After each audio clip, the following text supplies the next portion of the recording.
I quit harrowing. After saving the world countless times, the strongest hero, Leo, became someone who is feared and unwanted in the peaceful human world. Exiled, he seeks a job at the Demon Queen's army, which he recently defeated. The army had many problems. Too much work, financial troubles, human resource management, etc. Leo encounters Echidna again, and offers his assistance in rebuilding the demon army. Rejected, he puts up a disguise as Lord Onyx, and starts to make things better with his powers. This hero anime is unique and the storytelling is good. Unlike most heroes that are summoned or reincarnated from another world to defeat the Demon King, this has more weight to it. I like the way they presented the hero's backstory and how a technologically advanced human race fell. Leo's story and development as a character is relatable. I also admire the reasoning of Demon Queen Echidna's invasion.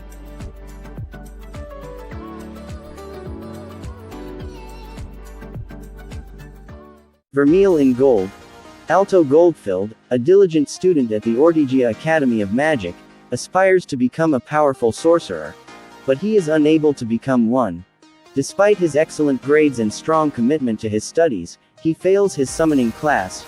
With the threat of repeating a year, Alto tries following a summoning spell from an old, worn-out grimoire in a desperate attempt to resolve his situation.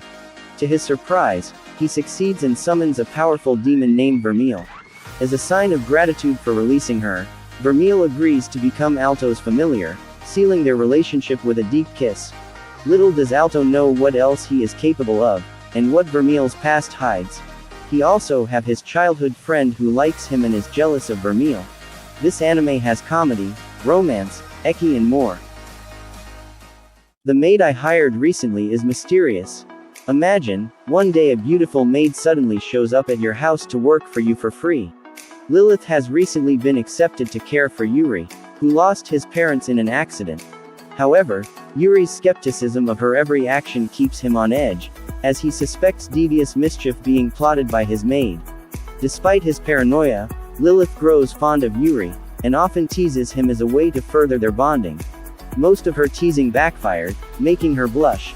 This anime revolves around the relationship between the cautious Yuri and his wonderfully charming maid, as he discovers his maid's secret in this day-to-day romantic comedy. If you like mature girls falling in love with a young boy, try this show. Parapikume. Kongming earned a reputation as one of the greatest tacticians of the Three Kingdoms period of 3rd century China. Having led his army through countless grueling victories, Kongming falls gravely ill during the Battle of Wujiang Plains. The weariness and regret stemming from the seemingly never-ending war catch up to him, and as he draws his final breath, Kongming wishes that if he were to reincarnate, he would be reborn in a more peaceful era. His wish comes true, and Kongming wakes up in modern-day Tokyo with a younger body and his memories intact. Thrust into an unfamiliar world, he finds his way into a nightclub and meets Eiko Tsukimi, an aspiring singer whose performance immediately captivates him. Pitying his confusion, Eiko takes Kongming under her wing, and teaches him about the current world, which leads to Kongming's interest in contemporary music. Seeing Eiko's immense musical potential, Kongming vows to make the world recognize her, and soon takes on the role of her manager. Unsurprisingly, the music industry is unforgiving to those who make even the slightest mistakes. Still, Kongming is determined to accomplish his goals, even if he must utilize the war stratagems he famously used in his previous life.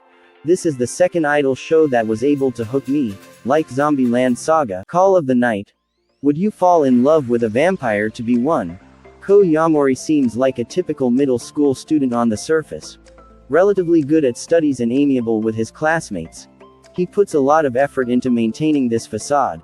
One day, however, he decides to stop pretending and quits school, developing insomnia as a result of having no daytime outlet for his energy.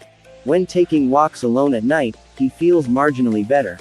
On one such walk, Ko meets a weird girl named Nazuna Nanakusa, who diagnoses the cause of his sleeplessness.